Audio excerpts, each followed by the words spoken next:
ბოლნისის სატრანსპორტო სამსახურმა ავტოსადგომის მშენებლობა დაასრულა, საიდანაც დედაქალაქის მიმართულებით შეღავათიან ფასებში გადაიყვანს მგზავრებს. ამ ფაქტმა საზოგადოებაში გააჩინა კითხვა, მოსალოდნელია თუ არა თბილისი-ბოლნისის სამარტუშრუტო ტაქსების ყვითელი ავტობუსით ჩანაცვლება და სწორედ ამ კითხვით მივმართეთ ბოლნისის მუნიციპალიტეტის სატრანსპორტო სამსახურს.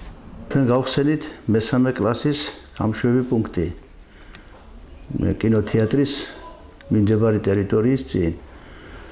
ეს გულისხმობს ჩვენ ყავს ჩვენი სამი შეძენილი ახალი ასე ვთქვათ მარშრუტკები, რომლებსაც ვამუშავებთ ქალაქის მიმართულებით შეღავათიან ფასებში. თუ კერძო ტრანსპორტის ფასი არის 3 ლარი ნახევარი, ჩვენ გავუშვებთ 3 ლარად. ასე რომ ავტობუსების ჩანაცვლება არ იქნება.